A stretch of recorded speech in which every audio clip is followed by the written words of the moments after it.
And so we just have to wake up and understand that just homeschooling, just saying that you're homeschooling is not enough to actually produce good results. You have to do the work. You have to be a teacher. You have to require things of your children, and you have to require things of yourself too.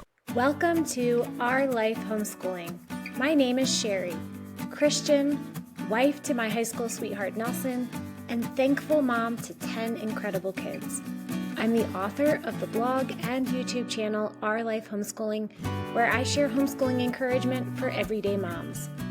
I believe that motherhood is ministry, and homeschooling is simply an extension of parenting. My passion is to cheer on other moms who are at home doing the most important work of all, raising the next generation for the glory of God.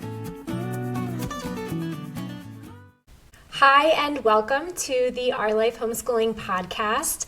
Today's guest is Ashley Buffa. She's a homeschooling mom that has been homeschooling for a long time. She's a mom of 11 kids, and she has so much wisdom to share. I love how she challenges moms to homeschool excellently. In our conversation today, we're going to be talking about why go with the flow homeschooling is failing our kids and what disciplined families are doing differently. It was so much fun to talk with Ashley. I feel like we have a lot of things in common, and I just know you're going to love this interview. So let's jump right in. Hi, Ashley. Thank you for joining me. Thank you so much for having me, Sheri. It's so nice to be here. Yeah, I've been excited to meet you. I've seen you on your YouTube channel, and I think you're a really unique voice in the homeschooling world. And so I thought it would be great to have you on, and we're going to be talking about why go with the flow homeschooling is failing our kids and what disciplined families do differently. So I think this is going to be a really interesting topic. And I wanted to just go ahead and start. Let's start with introductions. If you could just introduce yourself, let us know about your family and about your YouTube channel, and then just tell everyone what led you into homeschooling. Okay, great. So I'm Ashley Buffa, and I'm the mother of 11 children. My oldest will be 23 on Monday. Wow. I don't know about you, but our kid, like, we have birthday seasons. So whenever we're in the middle of a birthday season, I have to think really hard, like, how old is this person right now? So almost 23 down to 18 months old. And let's see here. This is my 19th year homeschooling. And I have made, I'm pretty sure, just about every single homeschool mistake a person can possibly make. There might be one or two that I've missed accidentally, but I feel like the farmer's insurance commercial, I know a thing or two because I've seen a thing or two. So my YouTube channel is all about basically sharing all of my failures so that other moms don't have to fail. Unfortunately, I have a personality that I have to learn things the hard way. So even if my channel had been around when I was just starting out, I probably still would have made all of these mistakes.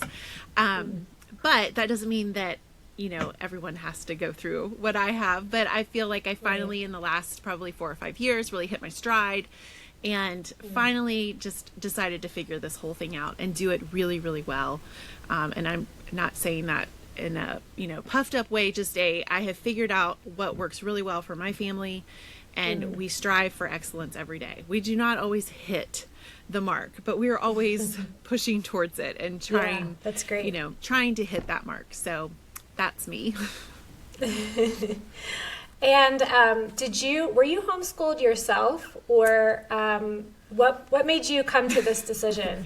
It was a series of events as a teenager. I was brought up in a Christian home, and I went to public school. And once I hit late middle school, early high school years, I realized that public school, and this, I'm 44 years old. This was a long time ago. I realized that public school was really no place for a Christian child to be. And so I begged my parents, please take me out of school, homeschool me, or put me in Christian school. I don't want to be here anymore. This is not a good environment. And again, that was like forever ago, and it's gotten only worse since then. for whatever reason, they chose to just keep me in public school. But when I was 15 years old, I started babysitting for a family that homeschooled. They had 4 boys, and she ran a tight ship. I mean, she really, those children, they were the best children. They were so well behaved. They were so smart. She kept her home really clean and organized. Like, it was aspirational for me. And so I decided I'm going to homeschool. This is how I want to run things. And so I decided when I was 15 years old that I was going to homeschool my own children. And, before I married my husband, like, I made sure he understood, like, this is what you're signing up for. And if you're not okay with it, then, that's a deal breaker for me. So that was what led me into homeschooling. Like, I knew from the very beginning, and I am very thankful for that because of what I saw and experienced in their home. It was never an option for me. Like, this was never we'll see how it works. We will give this a try. We'll hope for the best. We'll try really hard to make this work. This was no, this is what I'm going to do. And that's just, I'm going to have to figure it out because there is no other option. So that's what we decided. And, thank goodness it's worked, very well, even through all of the mistakes that I've made.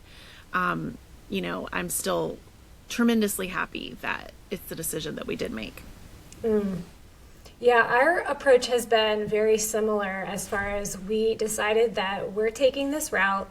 This is what our family is going to do. And I know some people have talked about thinking about it and reevaluating every year, and that was just not how it was for us. I had charted my course. This is what we were doing. And when we hit bumps in the road, we're just going to figure it out. Yeah. And yeah, my husband and we did not start out thinking I was going to homeschool as soon as we got married. But as soon as we had our first, I had some public school experience, and just from teaching in the public school, it really was the motivation for me that I really felt like education could be so much better. And exactly what you said, we should be giving our children a Christian education. And that's just so important. And one thing I really love about your style is that you are challenging homeschool moms to do the work God's called them to do with excellence. And so why do you think so many moms have bought into the on-the-fly mindset in homeschooling? Well, so I haven't been to a homeschool convention in over a decade. Okay, so let me just preface this by saying that. But I have looked at the websites. I have seen the talks that are being given. And one of the main benefits of homeschooling that is being sold to, new homeschool moms and to, prospective homeschool moms is flexibility. And it's this whole, you can do this anywhere, and you can, it barely takes any time at all. And it's going to be like a vacation all the time. And it's just this not quite. No, it's not at all. Like when you're actually doing this right, it's actually really, really hard. And so I think that it's this idea that's being sold. I still remember during COVID, a lot of families started homeschooling during COVID because, what was happening with the online classes, from the school, like the school was like everybody was scrambling. You really can't blame the schools for, they didn't plan for that. And so, but I remember hearing over and over all of these veteran homeschool moms, had been homeschooling for at least 2 years, we'll say, well, they think that, talking about the homeschool families, or not homeschool families, but public school families that are doing school, watching the videos or whatever from their public school.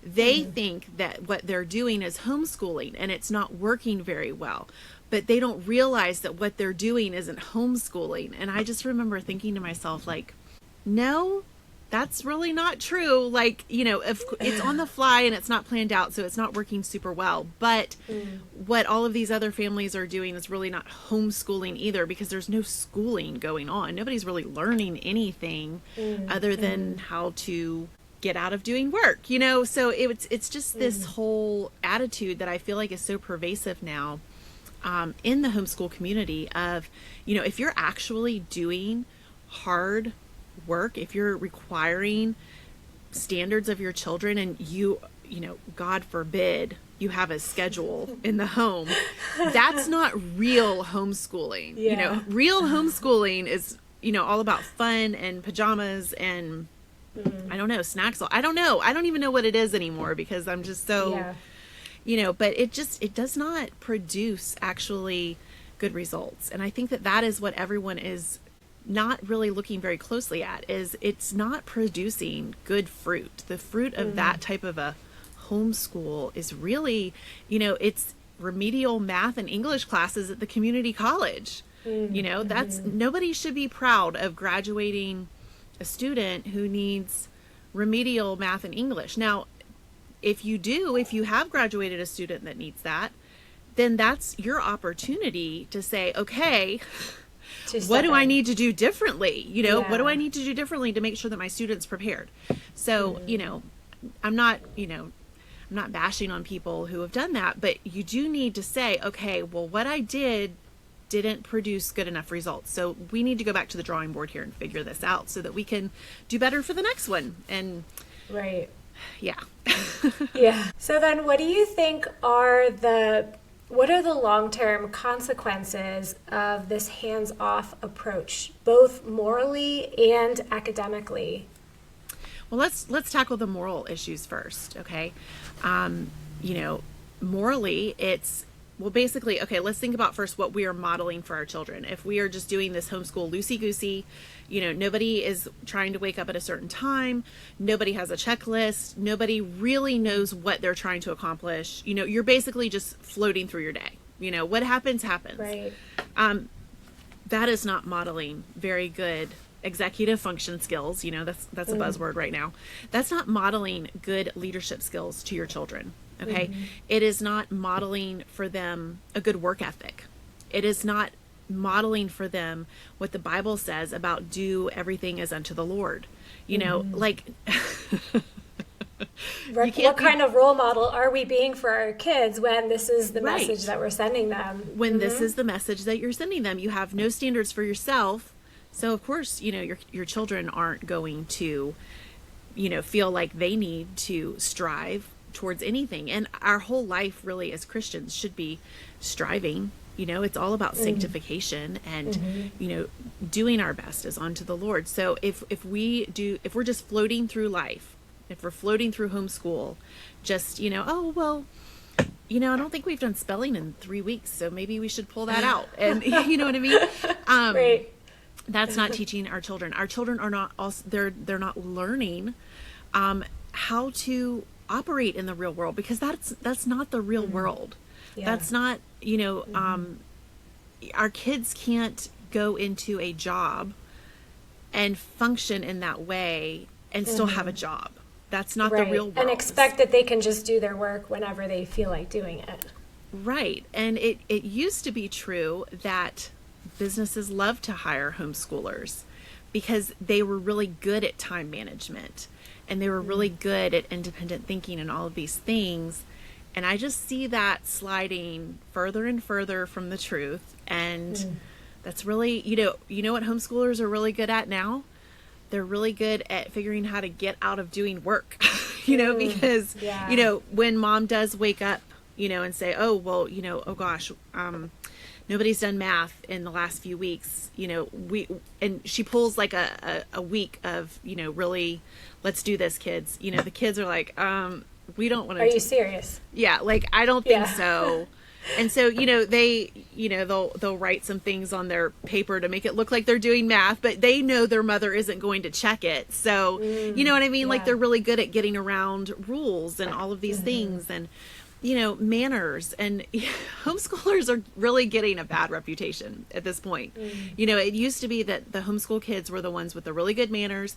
They were dressed nicely and neatly, and they were a couple of grade levels ahead of their peers. That used to be the standard, you know, 20 years ago. Yeah. And I know somebody's going to comment probably that this is regional and that wasn't how it was for them growing up. And I get that.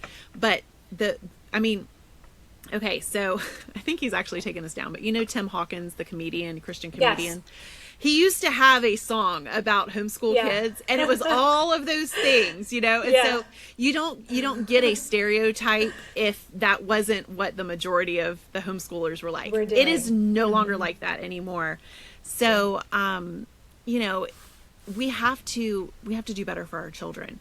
It's one of those things, you know, where if you're a homeschool parent, you pretty much probably think that the public schools are doing a terrible job, and you know, you can definitely do better than that. But you know what the public schools do have? They have a schedule, and you have to be there on time, and you have to have clothes on, and you know, lunches at the same time every day, and you leave at the same time, and when you've left, you have accomplished a certain amount of work. And you know, we can all of course say, well, the way in which they do that work is not good, and there's no God in the school. Okay, there's no God in the school. Is there God in your house? Are you doing daily Bible work? You know, all of those things. It's like homeschoolers love to bash on the public schools. But when you do an apples to apples comparison of how the homeschool is doing as opposed to how the public school is doing, from where I'm sitting, I'm seeing the public school is actually still doing much better, even without, you know, Bible in the school and all of those things. They're still doing a better job than a lot of these homeschool moms. And so we just have to wake up and understand that just homeschooling, just saying that you're homeschooling is not enough to actually produce good results. You have to do the work. You have to be a teacher. You have to require things of your children, and you have to require things of yourself too. Yeah. Is there a standard of excellence in your home? Is there a standard at all in your home? I mean, forget excellence. Let's just talk about a standard in general. You know, let's have you know, just a baseline standard first, and once we're meeting that, then we can start working towards excellence. You know, but at this point, you know, there's not even a baseline in so many of these homes, and then they're wondering why it's chaos. You know, when you don't have any structure and no standards, it is going to be chaos, and that actually is harder. Living in chaos and no structure, that is harder than it is to have a schedule and to maintain a schedule. So right, and that could be the reason that you're floundering, is because you don't have something set in place. Once you have an expectation in your home of how it's going to be, and like you said, what time the kids are getting up, what is happening next, then it can flow much more easily. Rather than if you're inconsistent and they don't have the same expectation from one day to the next. Right. Nobody knows what's going on. And, you know, I've brought this up before, you know, if you know, anxiety is something that, you know, a lot of parents are dealing with their children, you know, children with anxiety. And one of the biggest things that can cause anxiety is not knowing what to expect or not knowing what comes next. You know, I have one child who just really always wants to know what's next. Yeah. He doesn't like not knowing. Like if we're going to do something new, he's like, can you tell me, you know, walk me through this, like help me understand what's going to happen, because he just likes to know. And so he is so comfortable in our daily schedule because he knows exactly what comes next and what comes next. And so he's not always like, you know, freaking out about it because he knows. And I think, you know, this fly by the seat of your pants homeschool stuff, if you have a child that, you know, has some anxious inclinations, just having that schedule is so reassuring and comforting and helpful. And then he can use his energy towards learning instead of like, you know, what's going to happen next? What's happening? Yeah. So how can moms reclaim leadership in their homes, in their homeschools, without being rigid and joyless? How can they bring that back into their home so that they can have smoother days, so that their kids know what to expect next? Well, I think the first thing we have to do is just decide, okay, we're not going to do it that way anymore. That was crazy, and we've learned our lesson. So, you know, first, just make that decision. And then secondly, you have to set up, you know, a basic standard for how your day is going to go. So you decide, what time do I want my kids to be out of bed and dressed? You write it down. What time do I want us sitting down at the breakfast table? And you write it down. And you have to make it reasonable too. You can't be like, Yeah. my kids are going to get up at 6 a.m. They're going to be at the breakfast table at 6:30. Like, unless something that's out of reach that you're never Right. going to be able to realistically Right. do Right. when you're at grandma's house the night before. And, Right. Yeah. Right. And it has to be something that will actually fit your life because, life does happen. So, but you write down those times. Okay. And then after breakfast, what time are we going to start? And what subjects are we going to start? And you just do it in the same order every day. And, we have in our homeschool, we have a lot of individual subjects, but some of those things only take, like I have a checklist for each child and it's like this long, right? Yeah. There are many, many things, but I've designed it that way on purpose because each child has their own, it's on a clipboard and they get to check it off after they've shown me the work and everything. So there's some accountability there, but some of those tasks take 3 minutes. Right. And they get to check it off. And that is so fun, But it's there as a visual for them to know to expect. Exactly. This is going to happen every day in this order. Yes, in this order, and we're going to check it off, and we're going to do this, and we're going to do this, and we're going to do this. And then at the end of the day, they bring me their checklist, and we make sure, because, it's a lot to keep track of when you've got a bazillion kids, as you know. Right. You can't keep that all in your brain, so I'm looking at it, making sure we haven't missed anything, and then I put a sticker at the bottom for the day so that they know my kids love getting stickers. I try to give my kids stickers as often as possible because it's the little things. It is the little things. And as adults, the only time we get a sticker is when we vote. We don't get it for anything else. So I like to give my kids stickers. So they get a sticker. I make sure visually I have not missed anything. And it's just a fantastic, easy way to keep yourself on track, make sure you're hitting everything. And then, at the end of the week, I have to look at the checklist and say, okay, is there anything on here that needs more time? For one of my children, they're learning their addition facts for the first time. So I have flashcards. I have, 5 minutes of flashcards on there every day. Is this child struggling? Do I need to make that 10 minutes of flashcards each day? So I kind of go over, always reassess, and I do that every single week because that's the thing about homeschool. It's not a set and forget. You have to, it's almost like it's a living, breathing organism. You have to take care of it. It's always changing. It's so true. Your kids' needs are changing, and and so you have to be really tuned in to what is happening. And I have just found for me, which I'm a little bit scattered. I am not a naturally organized person. I just am not. It was not given to me at birth. I've had to develop every organizational skill that I have. But for me, the checklist is just so helpful and it's so simple. It's not an app. It is, I didn't even make it myself. My husband helped me make it in Excel and we printed it off. And, so it's a low tech, easy way. The kids get excited because they know if they have 5 stickers at the end of the week that I will take them to get a Frosty. That's awesome. And they work hard for that. Like they are like, Mom, we haven't done our read aloud yet. Here's the book. Can we sit down and do this so we can check it out? So that is good too. Because then all of the motivation is not contingent on me. The kids, they want their Frosty, they want their sticker so that they can, so they're like, Mom, please, come on, before dinner can be a little bit late. We've got to get this done.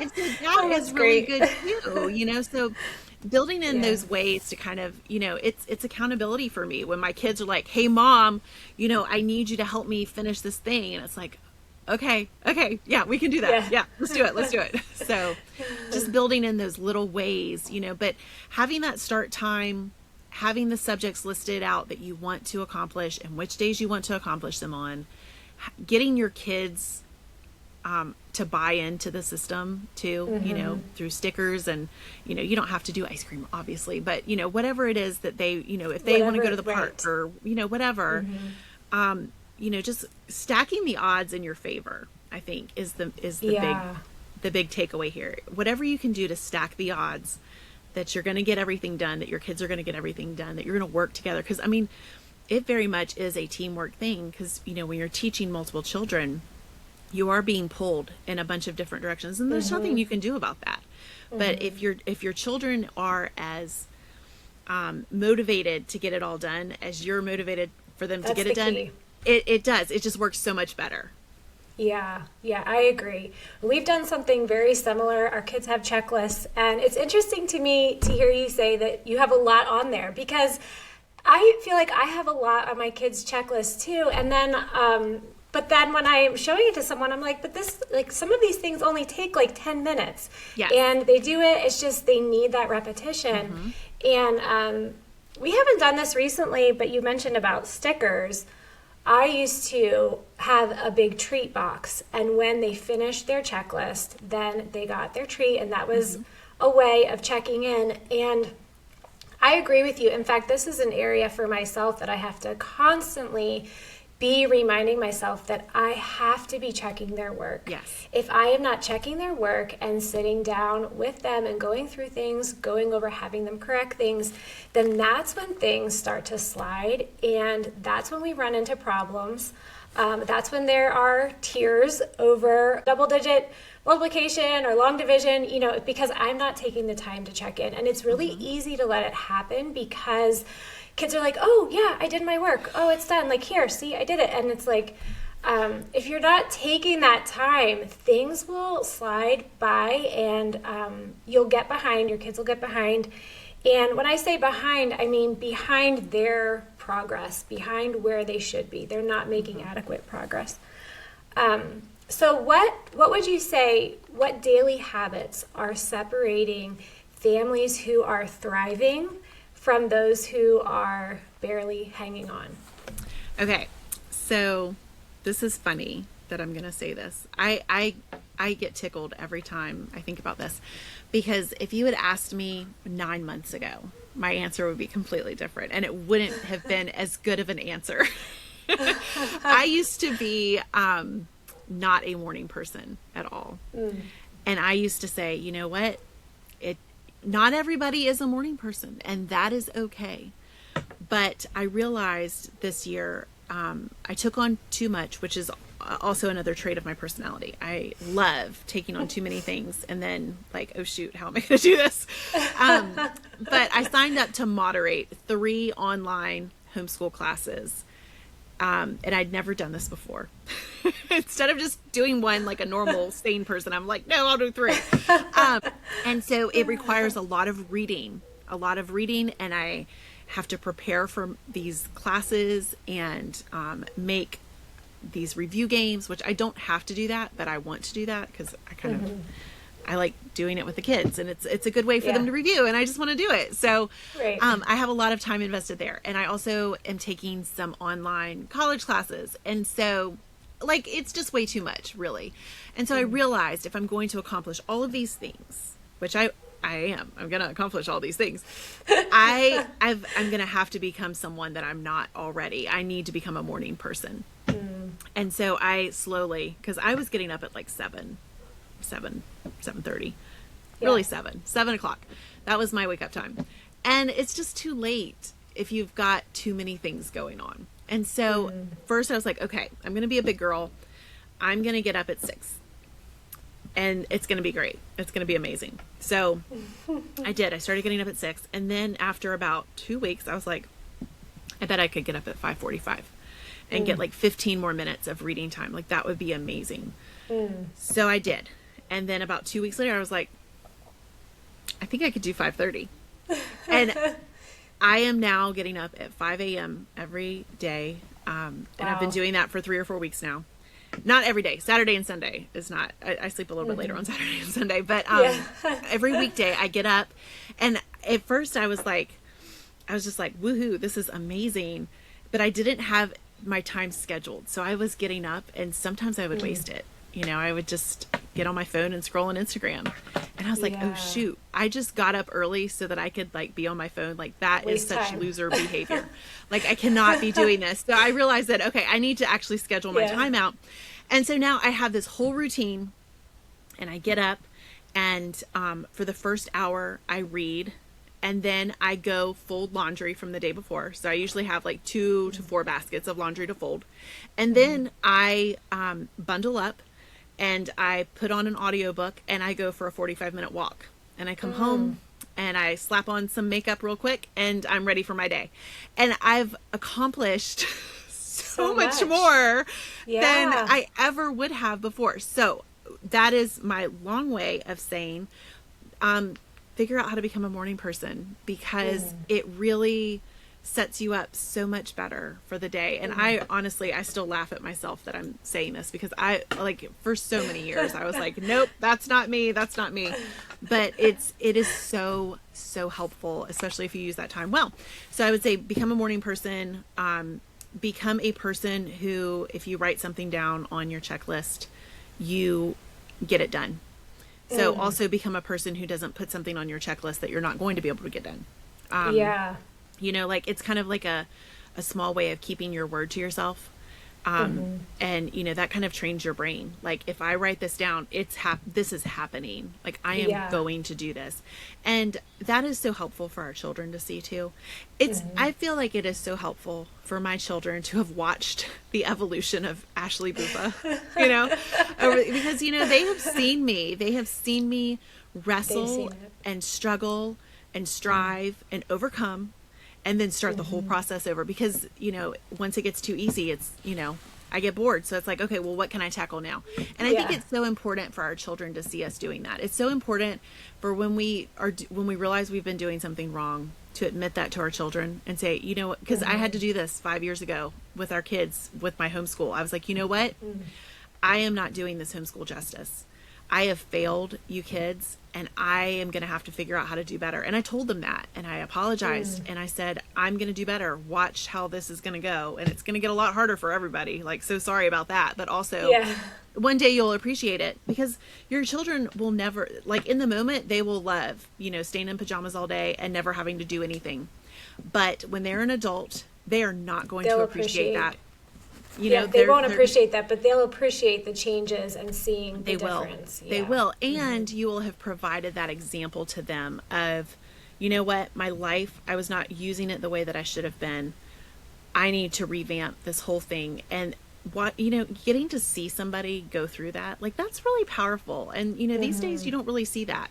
You know, what you see is what you get. Nobody ever really gets that much better. And so if you are, like, embodying that for your children, I think that that's just such a valuable lesson for them. So, you know, developing, the other habit that I would say is developing the habit of radical self-assessment. You know, being able to look at yourself and say, is this who I really want to be? Is this all I'm capable of becoming? Like, what can I do better? You know, and making little changes, because, you know, nobody can really do a total overhaul, you know, but say, it has to be slow. It has to be slow. Well, just like you were saying with, like, setting the time back a little bit every day, it's just those incremental things that slowly you can handle more. Yes, you can handle more. You become stronger. You know, I say in my videos often, you know, homeschooling is not easy, and it's never going to get easier, but we get stronger.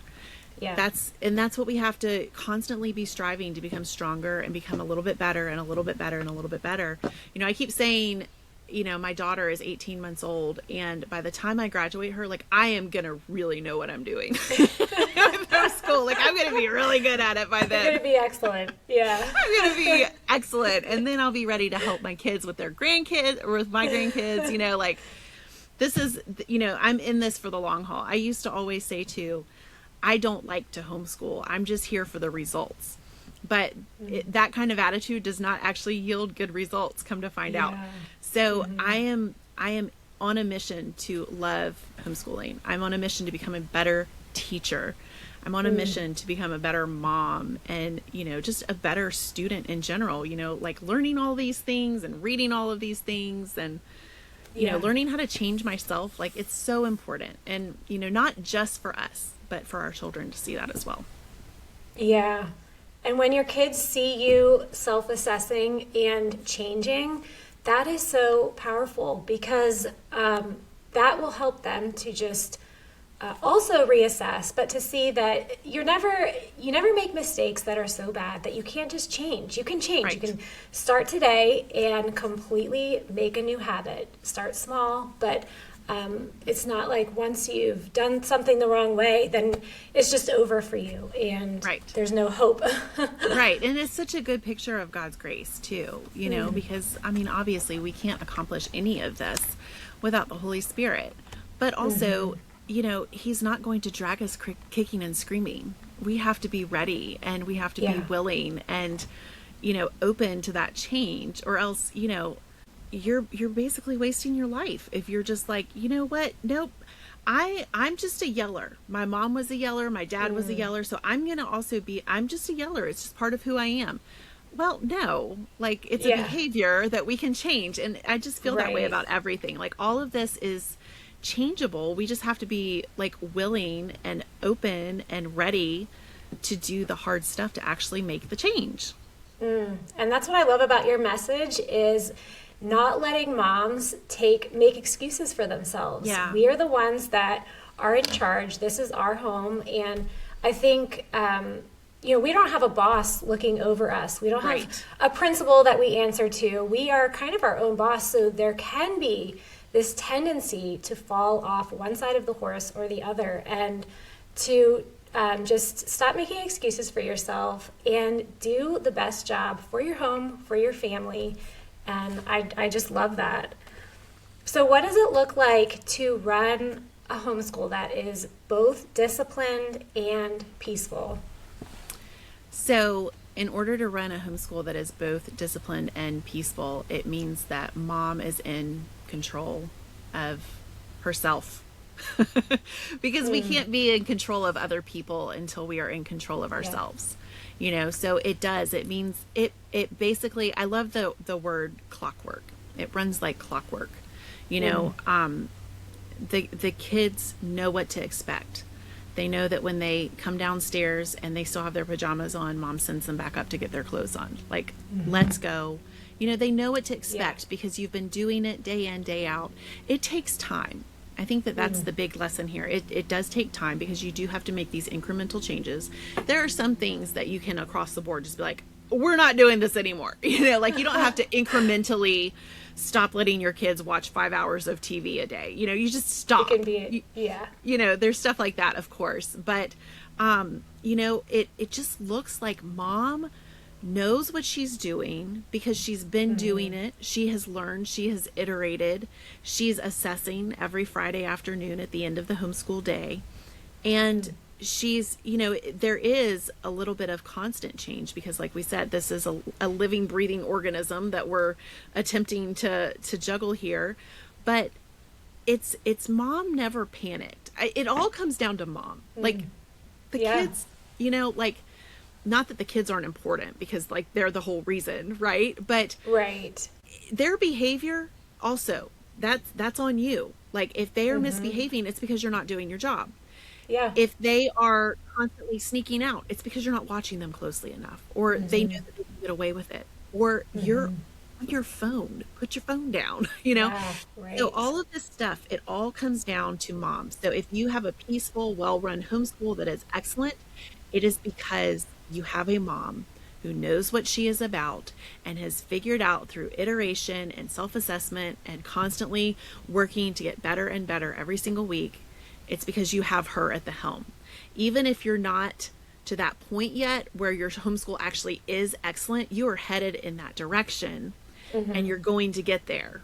And it's going to be amazing. And the journey is amazing too. Because, when I was going through my early morning person journey, I was like, oh my gosh, I can't believe I've gotten up at 5:45 for this last week. And I was so proud of myself. And this is recent stuff. This is like recent last 3 months that I've been working on this.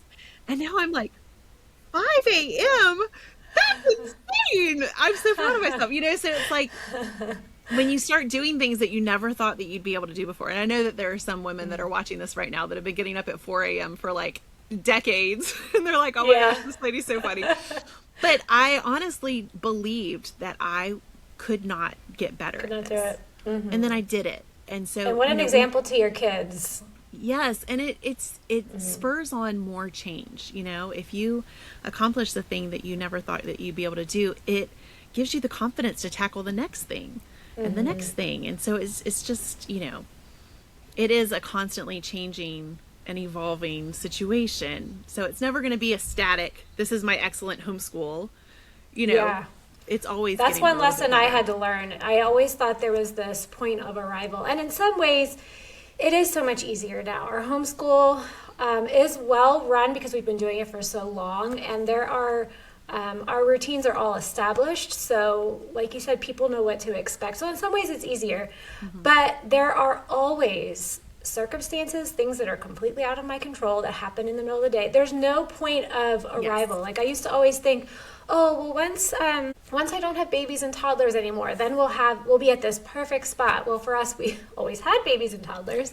Or once we're done with this remodeling project, then we'll finally hit this sweet spot. But the thing is, that's part of life. There are always things that are happening. And so, yeah, just staying the course. And there's no magic place, but you can find that consistent routine that everyone knows what to expect. And I think that is so important. Yes. Can you just tell us again, Ashley, thank you so much. Can you tell us again where people can find you? Yes, so I'm on YouTube. I do 2 videos a week, most weeks. You can just search my name, Ashley Buffa. And I also have a website, vocationalhomeschooling.com. And YouTube is really the only social media that I'm doing right now because, I have 11 children and, I sign up for way too many things. So, maybe one day I'll have something somewhere else. But right now you have to find me on YouTube. Okay, well, thank you so much. I have really enjoyed this. I love how you're calling moms to excellence. So thank you. Thank you for having me. It was so fun. Thank you for listening today. I hope you were encouraged as I was. The gentle reminder to continue to self-assess and look at the way we're doing things, making sure that we're putting daily habits in place, challenging ourselves, being that role model for our children that they can look up to and that challenges them to live with excellence. If you want to hear more from Ashley, head over to her channel and check her out. She has so many great resources for you over there. If this content is encouraging to you, I hope you'll like and subscribe. I do 1 video a week on homeschooling encouragement for everyday moms. I'll see you next week.